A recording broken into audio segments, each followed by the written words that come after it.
Thank you so much. So I'm Liyana Silver, and I wanted to tell you the title of my talk this evening, which is called The O Factor, Channeling the Genius of the Oracle Between Your Legs.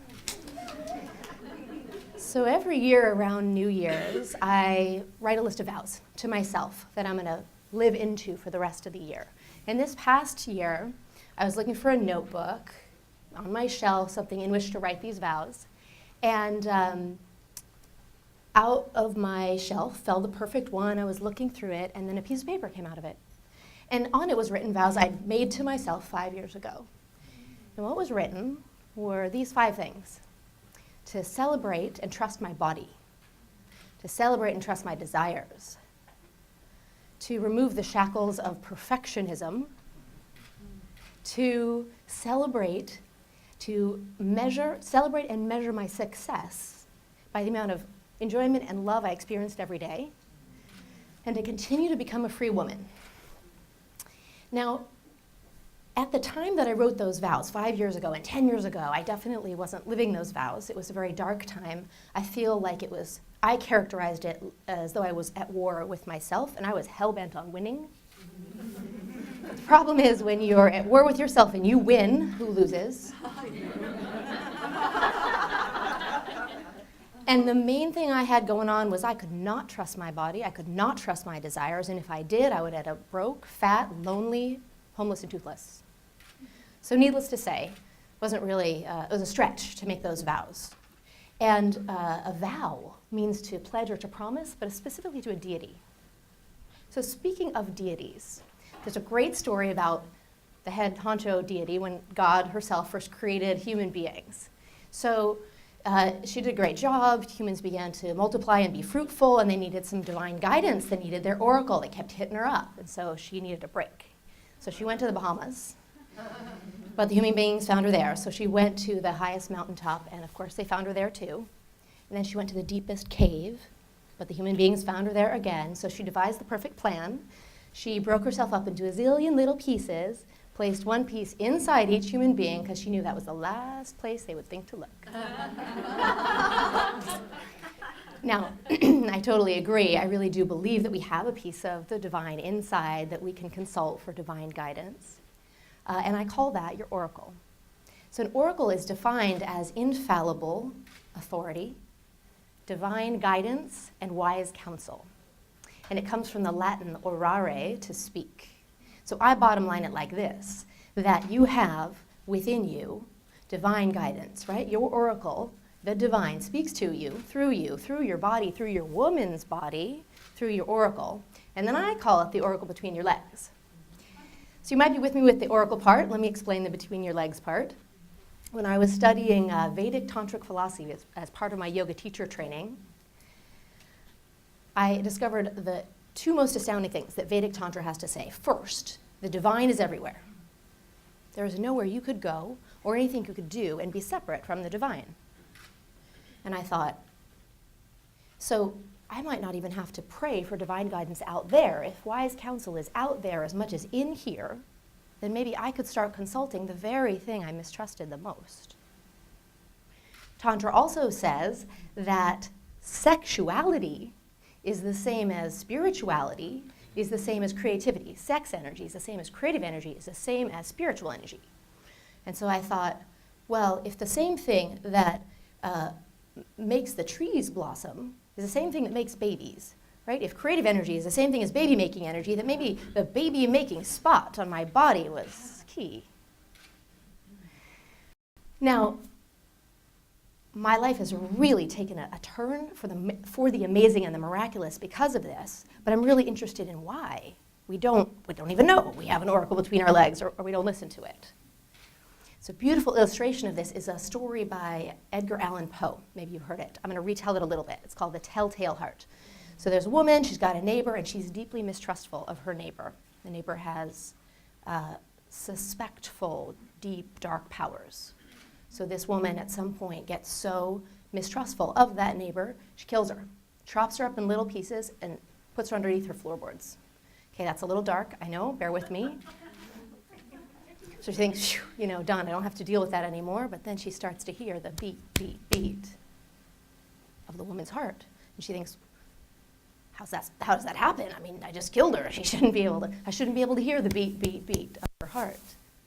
But she does, and day in and day out, she hears this beat, beat, beat, and eventually it drives her a little mad. And the end of the story there, Poe is really big on the moral of the story is.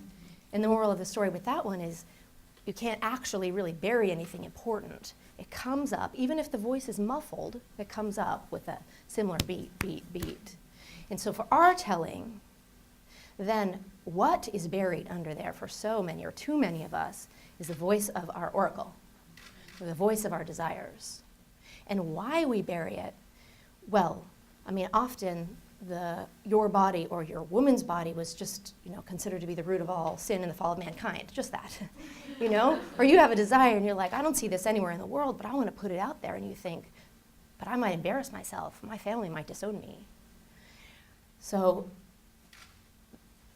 we bury it for good reason, but we still hear the beat, beat, beat of those voices. Even though it doesn't come through very clearly, it often comes through as depression, or it comes through as anxiety, or it comes through bitchiness, or who am I to say that? Or maybe I'll be too much, or maybe I won't be enough. So for me, definitely, the woman I was 5 and 10 years ago definitely buried a lot underneath the floorboards. And just to give you a sense, at that time I was a professional modern dancer, and I just consumed myself with trying to get out of my woman's body, including exercising like up to 6 hours a day. I starved myself. And at one point I weighed 95 pounds on this 5'6" frame, which is 30 pounds than I weigh right now, which is like skeletal. And I thought, well, at least we're getting somewhere. And I danced all over Europe and in New York City, most notably with the Metropolitan Opera Ballet. And I got to do what most people don't do, which is be paid most of the time for my craft. But I did not feel successful, because I was running that if I work hard enough and I struggle hard enough, then I'll earn that success. The problem with that one is, if you're waiting to buy back success later, you can't enjoy now. You can't actually have any love or enjoyment in the now. And all we have is a series of right nows and right nows. Then that later success never comes. So those women who have, some beautiful body, or like their work is really taken off, has that it factor, that zing. Like, I did not have that. But I would look around and study women who did. And I was deeply jealous and would shrink around other women. But I would study, how does she eat? And how does she dress? And how does she talk? And that boyfriend she's got, that looks pretty good. Like, how do I get one of those? And that worked about as well as you'd suspect. And I just felt kind of anxious and desperately sad a lot of the time. This was also what I call fondly my fatal attraction era, where I was looking for true love in the form of partnership, and would have a moment of potent eye contact with some stranger, across the subway platform in New York, and feel like that must mean he's my soulmate. And I did some pretty unmentionable things to track them down, hence the fatal attraction moniker. And I'd end up dating them, and I'd ask them point blank, "Are you my soulmate?" And they would answer me point blank, "No." But I would stay with them and sleep with them a lot just to make sure. So I did all this madness for like 12 years. So what I'm saying is really radical, right? I'm saying that you have a little piece of the divine right between your thighs. I'm saying that God is in your short hairs. And I'm saying that your oracle is the voice of your desires. It is the source of your desires. And it is no organ better suited to the task to help you become, to transform from the woman you have been being to the woman you truly are. Because we are privileged and challenged at this moment to put things into the world and live our truth, and do that while becoming more juicy and expressed and irresistible as women. Now, I have the hang of it now, but at the beginning it was a little clunky, trying to find the way that my oracle would speak to me. The first time I just gave it a shot. I was sitting in traffic, stopped traffic, trying to get from Manhattan to JFK Airport, 15 minutes to make a 45-minute journey. And it was raining cats and dogs, so the flooding had taken out 2 bridges and one of the tunnels, and I was like, I'm totally screwed. Well, I could at least consult my oracle. So there in the back of the cab, I visualized like this line of white energy, light, parting the traffic like the Red Sea. And I kept visualizing and feeling and visualizing and feeling, and the traffic started to move. I was like, shh. No, that's just a coincidence. And then the traffic stopped. So then I thought, well, to hell with doubt. Let me visualize this again. And I visualized, and I felt, and I visualized, and I felt, and the traffic started moving again. And I made my flight with 3 minutes to spare. I don't know, could have been a coincidence. I mean, I don't know, can your oracle control traffic? I don't know. So I kept asking, kept honing, and the next time this came up was when my now husband was looking to purchase a business. And he'd just come from the meeting where they were discussing profit and loss statements and going over the financials. It was looking really good. And he came to me and he said, I'm really excited about this. What do you think? What does your oracle think? I checked in. I got to know. And so he took it under counsel, and it turned out that they were lying about some pretty key things. And if he had made that purchase, it would have been financially devastating. So I do tend to consult my oracle for things that are grave and major as well as minor. And one of the last ones I want to share is a couple of years ago, I definitely, throughout the 10 plus years that I've been working with clients and mentoring, definitely been one of those women who do all the right actions and try really hard and it doesn't really work. So a couple years ago, I was like, this is it. This is the last course I'm putting out. If it doesn't work, I'm gonna do something else. And I thought, well, I might as well get some real clear guidance on how to do this. And the oracle came back with, have it be fun and have it be nourishing.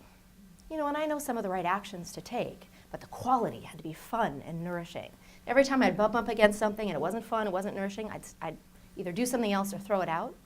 And that course, in the past, I'd enrolled, say, 20 or 30 people into something similar.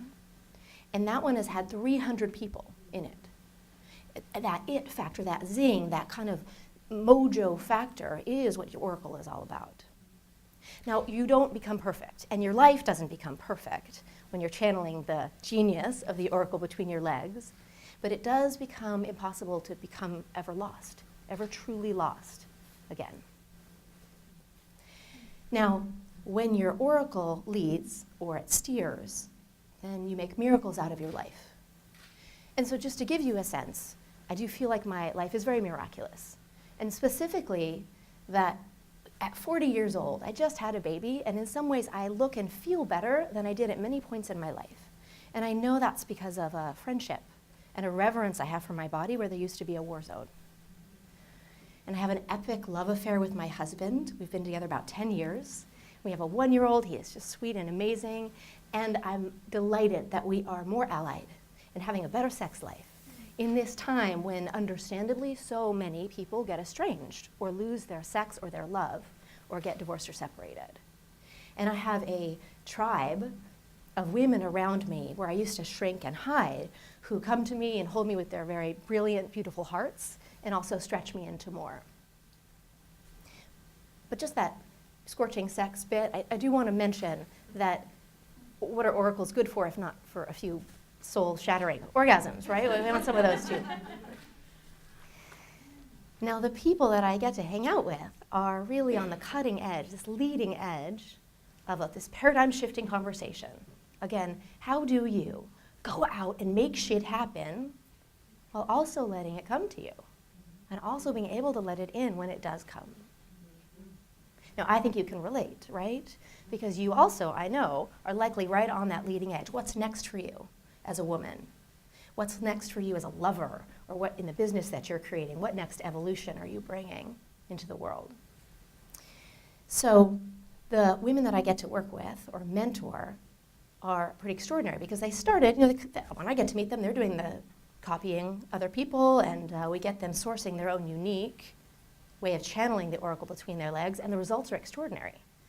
That whatever business they're doing doubles and triples. Whatever love affair they're having, they're like, that's the one I gotta leave, and this next one I get into, that's it.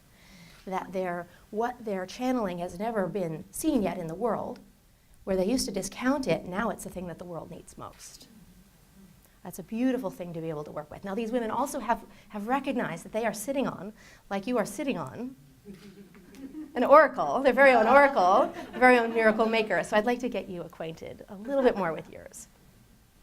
So you can cross your legs or not, but go ahead and place one hand on your oracle. Now, for what I mean by that is I absolutely do mean the oracle between your legs. I do mean the whole baby-making apparatus, the whole, all of your female genitalia from the base of your tailbone to below your belly button. But for our purposes, but I also mean the energetic center, right? The energetic center here. And so just put your hand right below your belly button and the other on your heart. Now, what I might be saying, you might be like, I gotcha. I've been working on this for a while. Yay, sister. You might be a little confronted. You might be a little scandalized. And wherever you are is totally fine. So just a hand on your belly, hand on your heart. Just take a moment, a few breaths here just to come to this body. Noticing the breath underneath the hand at your belly, at your oracle. Noticing your breath underneath your hand at your heart. And then if you would, just ask. Ask this part of yourself, your oracle and your heart. Ask this body, what's a vow you'd like to make to yourself for this next period of time? Now, a vow, as I like to describe it, is a desire plus commitment. So if nothing's coming, you can borrow one of mine. Steal that. There's plenty to go around. But then if you would, open your eyes. Now, up and to your right, go ahead and look on up there, and if you would, start to make a picture of a slightly future version of you. This is the you that's got the hang of that vow. She's been doing it for a while. So take a look. Let's just flesh it out a little bit. Like, what's she wearing? What's the quality of her skin? What kind of light emanates from her? And if you were to look inside, in fact, go ahead and step inside. Step inside, put your oracle right where hers is, put your heart where hers is. Put your feet in her feet slots and toes in her toe slots, hands in her hand slots. Take a few breaths as her. What kind of sensations are there? This you that's been living into this vow. What kind of emotions? And what does this you know to be true about herself? What does this you know to be true about the world and other women?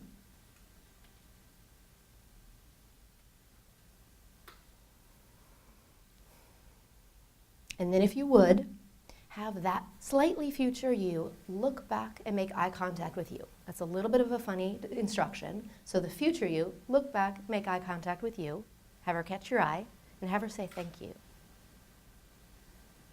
Thank you to you for all you're doing, all the hard work, all the letting in, all the letting go you're doing now, so that you, the woman you were, can become the woman you truly are.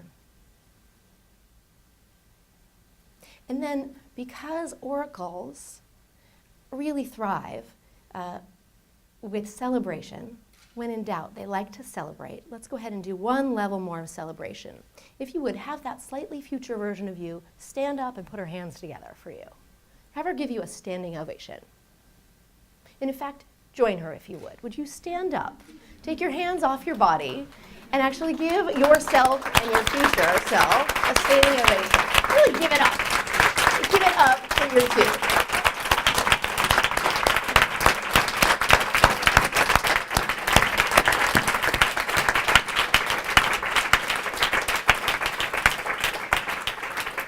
Have a seat.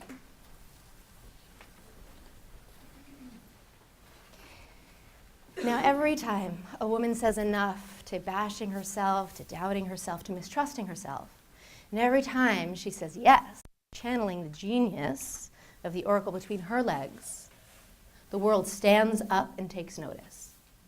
And every time it's a miracle. So my own vow for this year was simple, just to continue to become oracle-led. It's a process of coming home, and it's a process of becoming home. So welcome.